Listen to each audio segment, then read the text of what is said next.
Ito pala ang dahilan ng hiwalayan noon ni Dennis Padilla at Marjorie Barreto, isang matinding revelasyon na may halong sang maagang pagtatapos ng pag-ibig.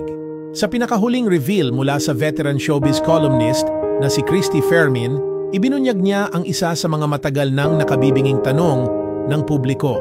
Bakit nga ba talaga naghiwalay sina Dennis Padilla at Marjorie Barreto?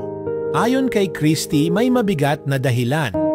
At ito'y hindi simpleng tampuhan lang o pagkakaiba ng ugali. Sa likod daw ng kanilang fairy tale na pag-iibigan noon, nakatago ang isang lihim na tila tinago ng mahabang panahon. Natuklasan daw ni Marjorie na si Dennis Padilla ay kasal na pala sa ibang babae bago pa man sila ikinasal. Oo, kasal na pala. Hindi ito usap-usapan lang kundi isang dokumentadong katotohanan na tila hindi agad isinapubliko. Bagamat hindi pa malinaw kung legally binding pa ba ang naunang kasal ni Dennis noong sila ni Marjorie ay nagsimulang magkarelasyon, isa itong malaking dagok sa tiwala at sa pundasyon ng kanilang relasyon.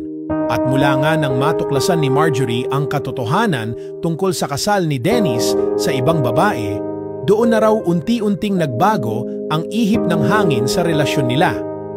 Ayon pa sa mga ulat, sa parehong panahon ay nagsimula na rin daw ma-involve si Marjorie kay Recom Echeverry, ang politiko na kalaunan ay naging ama ng kanyang bunsong anak. Hindi man diretsong sinabi ni Christy kung nag-overlap ang dalawang relasyon.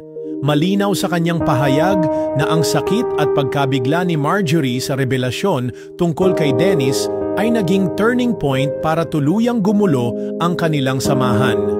Ito na nga rin siguro ang dahilan kung bakit matagal nang mailap ang total reconciliation sa pagitan ni Dennis at ng kanyang mga anak kay Marjorie.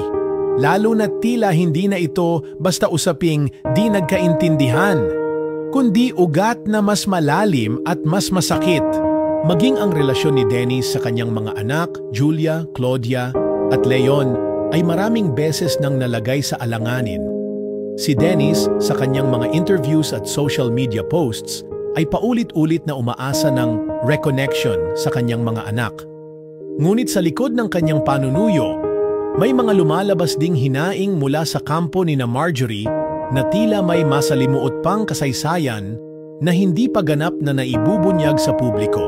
At ngayong muling nabubuhay ang pangalan ni Dennis Padilla sa kontrobersya kaugnay sa kasal ng anak niyang si Claudia Barreto, muling ibinalik ng kapalaran ang spotlight sa matagal ng kwento ng pag-iibigan at pagkasira ng relasyon nila ni Marjorie. Tanong na ngayon ng marami, kung ang ugat pala ng lamat ay isang napakalaking kasinungalingan sa simula, may pagkakataon pa bang maayos ang relasyon ng ama sa kanyang mga anak? O sadyang ang sugat na iyon ay hindi na kayang hilumin kahit ilang Father's Day post pa ang gawin? Sa showbiz at sa buhay, laging may dalawang panig ang kwento. Pero sa kasong ito, tila masakit man tanggapin, ang katotohanan ang siyang naging pinakamabigat na hadlang sa isang pamilya na sana'y buo.